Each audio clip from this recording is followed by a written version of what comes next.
Basta't kasama kita, lahat magagawa, lahat ay maiaalay sa'yo. Diyos ko, anong oras na pala? Late na ako.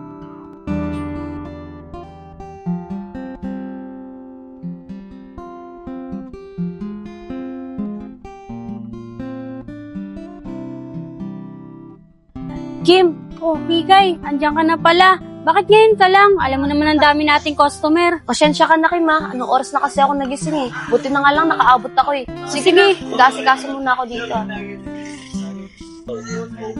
Mga tol, nga pala, next week, pupunta dito yung pinsan ko. Gusto niya dito magbakasyon. Ayos yan, Nel. Parang may bago tayong kaibigan. Oo, tsaka mabait yun. Tsaka gusto niya bumisita dito para makita niya yung ganda ng lugar natin. Oo, Nel, maganda rito. Panigurado, magugustuhan niya dito. Tsaka maraming iya dito. Baka nga dito pa magkaroon ng girlfriend yun eh. Oo, Ron. Ay pa naman gusto ng mami nun, magkaroon siya ng girlfriend. Kasi simula pagkabinata nun, hindi pa siya nagkaka-girlfriend. Oo nga, Nel, tama yung decision niya. Huwag siya magbabakasyon. Panigurado, dito na makakaroon ng girlfriend yun. Kaso ron, torpe yun eh. Sobrang mahihain yun. Ano ka ba naman, Nel? Tutulungan natin. Pinsan mo naman yun eh. Kaya nga. Sabagay. Tsaka na natin isipin yan pag ganito na yung pinsan ko. Anong oras na ba? Mag-uwi na pala sila Kikay tsaka si Kim eh. Tara, daan natin sila dun. Tara.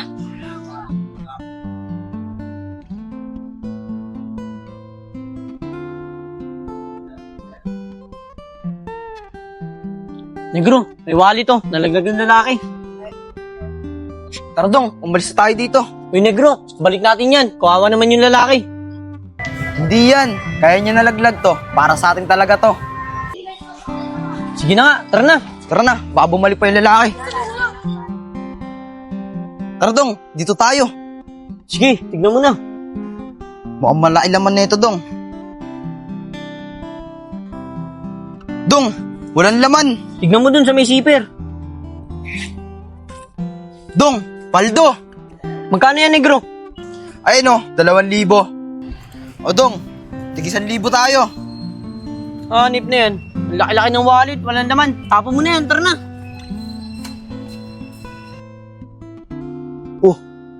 Wallet ko. Ayop na yan.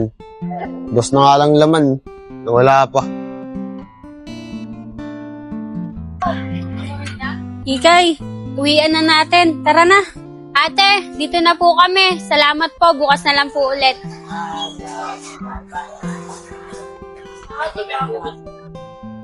Nel, ayun na sila Kikay, oh. Sundan natin. Tara, kunin natin. Tara. Tara natin. Kim, tara, Jollibee. Masarap na. Oy, Kikay, Kim. Tayo pupunta. Oh, kayo pala yan. Punta na sana kami ng Blooming. Kasi kala namin nandun na kayo. Pupuntahan niya dapat namin kayo sa palengke. Buti nakita namin kayo, kaya sinundan namin kayo. Ah, ganun ba? O sige, tara na. Tara.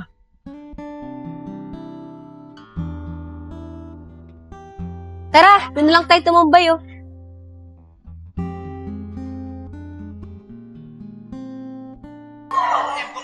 Kikay, kamusta? Nakabayad kayo ba ng upa sa bahay niyo?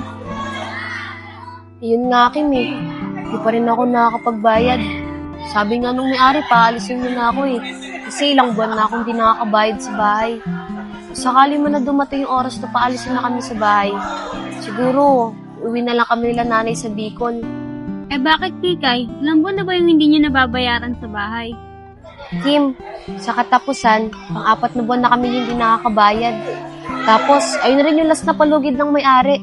Tapos pag hindi pa kami nakabayad, talagang paalisin na kami sa bahay. Ang baba pa naman ang sahod natin sa palengke. Kailangan mo talaga humanap ng extra trabaho para mas mabilis kang makaipon at makabayad ng upa sa inuupahan niyo. Kaya nga, Kim, eh.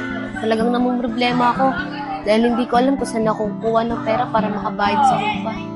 Guys, paano kaya yan? Kayo guys, may alam ba kayong trabaho na pwedeng pasukan ni Kikay? Bakit Kim? May trabaho naman si Kikay ah. Oo nga Nel, may trabaho siya pero hindi sapat yon. Kailangan niya ng part-time job para mabilis siya makaipon na pambayad nila sa upa. Kasi pag hindi sila nakabayad, papaalisin na sila sa tinitira nila sa katapusan. Ah, ganun ba? Sige Kikay, sa katapusan pa naman yun eh. sakto, uuwi yung pinsan ko next week. Mayaman yun. Pwede ka umutang doon, basta babayaran mo lang. Hay nako, Junel. Wag na. Nakakaya, tsaka di ko naman siya kilala eh. Ano ka ba, Kikay? Huwag ka mahiya. Tsaka ako naman kakausap doon eh. Tsaka babayaran mo naman eh. Ayun pala, Kikay eh. May pinsan pala si Janelle na mapera. Tsaka alam ko naman na mababayaran mo agad yun. Hay, sige na nga, Kim. Kakapalan ko na lang yung mukha ko para kay nanay. Negro, ang gagawin natin dito? Basta, sumunod ka na lang. Dong, antay mo na lang ako dyan. Ano kayang gagawin nito yung Negro?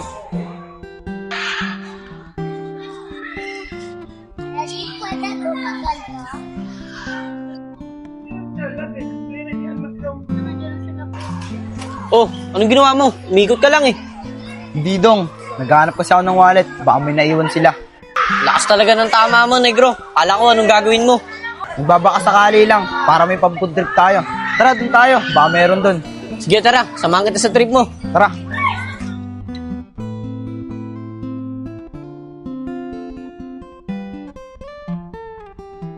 Kikay, kamusta? Nakahanap ka na ba ng pera? Hindi pa nga, Kim eh. Naantay ko yung sinasabi ni Junel. Ayun na lang kasi yung pag-asa ko eh. Baka sakaling mapahiram ako. Ang pagkakaalam ko ngayon darating yan ah. Sana nga. Kasi 10 days na lang papalis na kami sa bahay. Hayaan mo. Sure naman ata na mapapahiram ka nun eh. Kasi sabi ni Junel, mayaman naman daw yun. Kaya nga eh. Tsaka diba sabi ni Junel, mabait daw yun? Sana mamaya kasama na nila Junel yun. Sana nga, Kim eh. Ron, ano balita? Dumating na daw ba yung pinsan ni Junel? Oo, Pong. Kagabi lang dumating. Baka mamaya kasama niya na pumunta dito yun. Sakto. Di ba sabi ni Junel, mayaman daw yun? Malamang lilibre tayo nun. Oo, lilibre tayo nun. Sinabi rin naman ni Junel eh.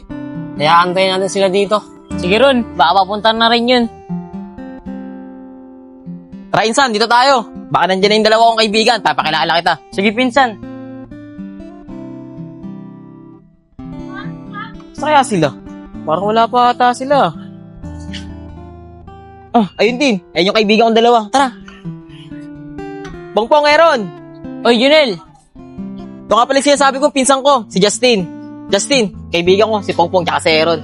Ay mga tol, Justin nga pala, pinsan ni Junel. Pongpong. Eron. Mga tol, kakain tayo sa labas. Malilibre to pinsan ko. Sakto, ayun yung inaantay ni Pongpong kanina pa. Uy, Ron, loko ka talaga. Hindi ah. O paano? Tara na. Tara. Ron, kami yung pinsan ni Junel. Parang di mayaman. Tama mo yung short, pasak. Bisaya nga ni... Tara na.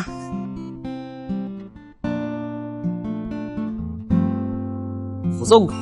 Sabi na kain, no? Tara, di tayo tambay, oh. Insan, balita ko. Sabi ni tita, simula na lang binata ka. Hindi ka pa rin na nag-girlfriend, ah. Nel, di ako muna kasi mag-girlfriend. Wala kasi akong hilig dyan eh. Susi, Insan. Baka torpe ka lang. Sa ganda mong lalaki, baka pihikan ka lang. Parang ganun na nga siguro pinsan. Si mami nga eh, gustong gusto na ako magka-girlfriend. Ewan ko ba dun? Siyempre, nag-iisa ka lang anak ni tita. Tapos lalaki ka pa. Siguro gusto rin ni tita magkaroon siya ng anak na babae. Kaya gusto niya, magka-girlfriend ka. Ewan ko ba insan eh. Basta, kung sino yung babae na dadating sa buhay ko, ayun yung papakilala ko kay mami. Sige, Insan. Ipapakilala ko sa'yo. Kaibigan ko. Si Kikay. Maganda yun. Sigurado ako magugustuhan mo yun. Ayoko na ng insan, yung papakilala. Siguro, bahala na yung tadhana kung sino yung babae na dadating sa buhay ko. Subagay, tama ka dyan, Insan. Tsaka puso mo yan eh. Pinsan, gusto ko sana mapasaya si mami. Na gusto ko na may magpapanggap na kunyari girlfriend ko. Sakto, Insan. Ayun niya, yung kaibigan ko. Si Kikay. Pinsan, ayoko sa sinasabi mo. Gusto ko sana tomboy. Para di nakakailang. Kasi pusong lalaki naman yun, di ba? Tomboy?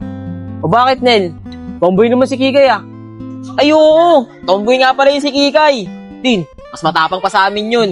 Aso, hindi siya mukhang tomboy kasi mahaba buhok niya eh. Pero maangas yun. O sige, pinsan. Babayaran ko siya kahit magkano. Basta magpanggap lang siya na magjowa kami para sumaya si Mami. Sige, Insan, papakilala kita dun. Nagkatrabaho kasi yun dyan sa may palengke eh. Hapon pa uwi nun. Tsaka sigurado ako, papayag yun kasi kailangan ng pera nun. Oras na ba?